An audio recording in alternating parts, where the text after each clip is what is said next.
Magandang gabi sa ating lahat. Ako nga pala si Grace Ann A. Maneja at narito po ako upang ipahayag ang aking posisyong papel patungkol sa politiko at karapatang pantao.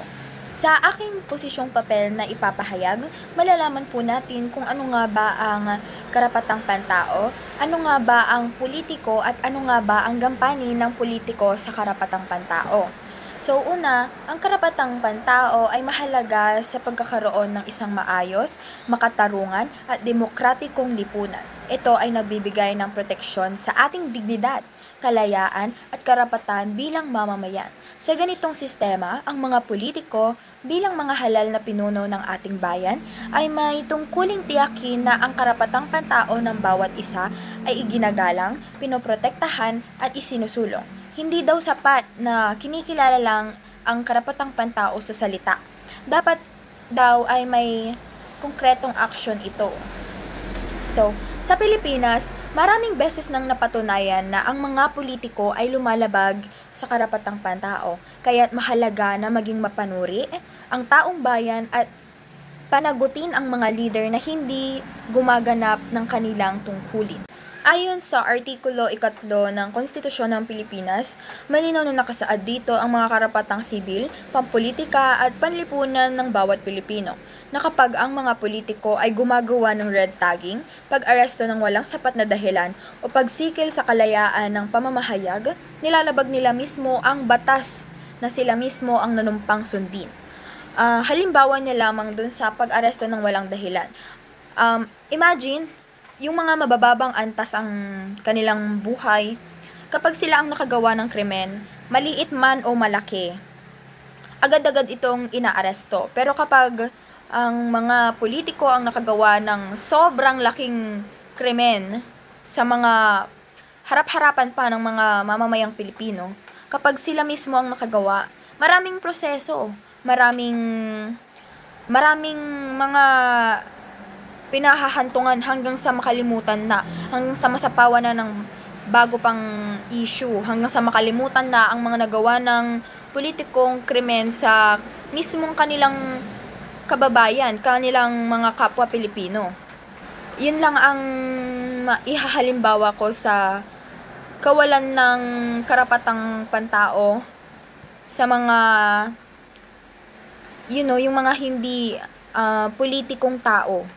Napaka-unfair ng mga politiko pagdating sa mga babababang antas ng buhay or kahit na yung mga basta hindi lang sila mga pampolitikong tao. May moral na tungkulin daw ang mga politiko. Ang kapangyarihan nila ay galing daw sa tiwala ng mamamayan. Kung ginagamit nila ito para takutin o patahimikin ang mga aktivista, mamamahayag o karaniwang tao, ito ay isang uri daw ng panloloko. Kagaya na lamang ng halimbawa ko sa ginagawa ng mga politiko na pag-aresto sa mga taong wala namang sapat na dahilan or sapat na ebidensya para ipakulong sila or arestuhin. 'Di ba? Pero kapag sila ang nakagawa, napakadami, napakahaba ng panahon upang sila ay pagbayarin. Ang paglabag daw sa karapatang pantao ay may masamang epekto sa lipunan. At kung makikita nyo po, ang lipunan ng Pilipinas ngayon ay talagang malapit nang bumagsak dahil sa maling pamumuno ng aming mga politika, nasa politika. Nagdudulot daw ng takot, kawalan ng hustisya at kawalan ng tiwala sa gobyerno ang paglabag ng karapatang pantao ng mga politiko, ng mga nasa posisyon. Ayon sa ulat ng Human Rights Watch noong 2024, patuloy ang pag-atake ng mga aktivista at mamamahayag sa Pilipinas. Ginagamit pa raw ang mga batas para patahimikin ang mga grupong makakaliwa. Dahil dito, humihina ang demokrasya at lumalakas ang mga authoritarian na pamumuno. Sunod ko namang ipapahayag ang mga matitibay na ebidensyang magpapatunay na patuloy ang paglabag sa karapatang pantao sa Pilipinas, lalo na sa konteksto ng pamumuno ng mga politiko. Una dyan ay ang Human Rights Watch Report noong 2024, ipinapakita sa ulat na may mga kaso ng paglabag ng karapatang pantao sa bansa, tulad ng pag-target sa mga aktivista at mga mamamahayag gamit ang mga batas. Pangalawa ay ang red tagging. Maraming grupo ang tinatawag na komunista o terorista kahit walang sapat na ebidensya. Dahil dito, naglalagay o nalalagay sa panganib ang kanilang buhay at kalayaan. Tignan nyo, sa pagre-red tagging pa lang, kitang-kita na talaga yung unfair ng mga politiko sa mga karaniwang tao or kaya yung mga pananakot na ginagawa nila sa mamamayang Pilipino dahil lang sa kanilang takot na ma-expose sa mga kanilang krimen na ginagawa. At pangatlo ay ang pagkakaiba ng salita at gawa. Pagkakaiba ng salita at gawa. Puro salita, walang gawa. Yan ay ang politika sa aming bansang Pilipinas. Bagamat mas maingat ang pananalita ng kasalukuyang Pangulo, nananatili pa rin ang mga sistema na nagpapahintulot sa pag-abuso ng karapatang pantao. Maingat nga sa mga salita ang mga namumuno ngayon sa Pilipinas, pero walang-wala talaga sa gawa eh. Talagang